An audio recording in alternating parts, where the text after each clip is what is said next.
Haleluya, Bapak Ibu jemaat yang diberkati Tuhan.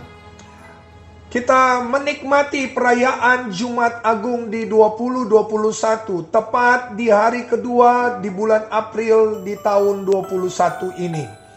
Dan di saat ini saya ingin mengajak Bapak Ibu kembali untuk merenungkan sebuah kalimat sederhana yang kiranya lewat perenungan di hari ini, lewat perayaan Jumat Agung di hari ini, kita semua gereja semakin memahami betapa dalamnya pengorbanan Kristus bagi kita semua. Apakah kematian Yesus adil baginya?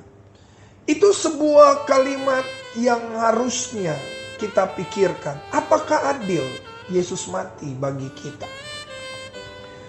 Terkadang perayaan yang sudah selalu dirayakan berulang-ulang meninggalkan akan nilai penting dari perayaan itu.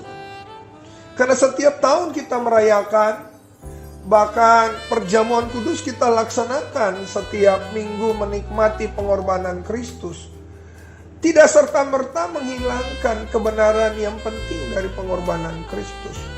Di tahun ini saya mengajak semua Bapak Ibu untuk merenungkan, apakah adil Yesus mati bagi kita? Apakah adil Yesus mati bagimu? Apakah adil Yesus mati bagiku? Tolong renungkan hal ini Bapak Ibu. Karena dari perenungan dan jawaban yang tepat akan melahirkan rasa respek, rasa penghormatan, penghargaan yang tinggi terhadap apa yang dia telah lakukan. Saya tidak tahu dengan jawabanmu, tetapi jawaban saya jelas, tidak adil. Saya ulangi lagi. Kalau saya disodorkan pertanyaan, apakah adil Yesus mati bagimu? Saya akan jawab tidak adil. Sebab kenapa?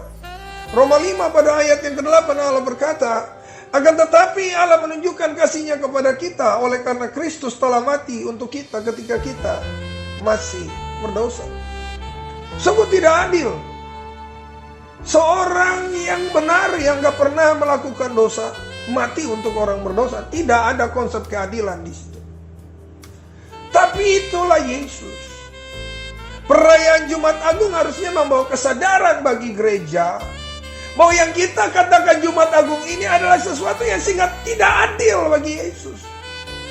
Dia gak mengenal dosa, dia tidak pernah berbuat dosa, tapi dia mati untuk orang berdosa. Dengar, bukan lagi tak kalau orang berdosa itu udah benar. Tak kalau orang berdosa itu masih berdosa. Sungguh-sungguh sangat tidak adil apa yang Yesus lakukan. Dia berkorban terlalu banyak, sementara kita yang menerima korbannya justru menganggap, bahkan tidak menganggap karyanya itu sebagai sesuatu yang harus dibanggakan lewat kata dan perbuatan kita.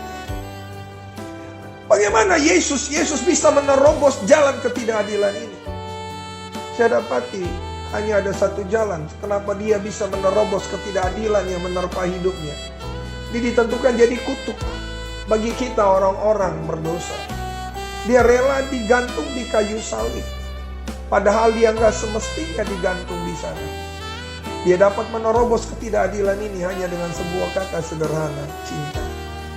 Yohanes 3 ayat 16, karena begitu besar kasih Allah akan dunia ini, sehingga Ia telah mengaruniakan anaknya yang tunggal, supaya kita, Anda dan saya tidak binasa, melainkan beroleh hidup yang kekal.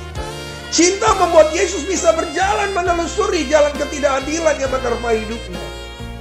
Dan dia tidak pernah merasakan ketidakadilan itu sebagai penghalang. Karena cintanya jauh melebihi perasaan ketidakadilan yang ada di seputar. Yesus begitu mengasihimu. Yesus begitu mengasihiku. Pertanyaan kedua, apakah kita sudah adil dengan Tuhan? Yesus rela menerobos segala ketidakadilan demi cinta bagi kita, dan dia tidak pernah merasa ketidakadilan itu sebagai penghalang. Pertanyaan di Jumat Agung ini, apakah Anda dan saya, Bapak Ibu, kita sudah adil dengan Tuhan? Nah, ini perlu direnungkan. Kalau Yesus melakukan segala hal terbaik bagi kita dengan menerobos jalan ketidakadilan karena cinta, hari ini kita yang telah menerima korbannya, saya mau bertanya, apakah kita sudah adil dengan Tuhan? Cintanya Allah itu begitu besar, Bapak Ibu. Bagaimana dengan cinta kita? Pengorbanannya begitu luar biasa. Bagaimana dengan kita? Terkadang kita asal-asalan mencintai Tuhan. Terkadang kita melakukan segala sesuatu dengan pamrih, padahal Yesus nggak melakukannya dengan pamrih. Dia selalu ada untukmu, dia selalu ada untukku. Tapi bagaimana kita, Anda dan saya? Kita selalu ada alasan untuknya. Ini masalah kita. Dia selalu ada kapan saja kita butuh. Tapi kita selalu ada alasan tak kala dia membutuhkan kita. Baik untuk ada dengannya di hadiratnya. Baik untuk melayani pekerjaannya yang besar. Yang olehnya dia berkata, tuaian banyak tetapi pekerja sedikit. Tuhan menolong. Perenungan Jumat Agung ini membawa saya dan Bapak Ibu untuk semakin memaknai pengorbanan Kristus. Dia yang rela menerobos ketidakadilan dan menyelesaikannya dengan satu kata cinta. Harapan saya, menyambut Yerusalem baru, mari kita hidup dalam kasih Allah yang membuat kita mampu menghargai Tuhan dalam kata dan perbuatan kita. Tuhan memberkati. Bapa di surga, hamba menyerahkan umat-Mu yang telah mendengarkan renungan ini. Diberkatilah mereka untuk hidup yang semakin memaknai arti dari pengorbanan-Mu. Ubah kami menjadi seperti apa yang Engkau mau. Dalam nama Yesus, berkat sorga melimpahi umat. Amin.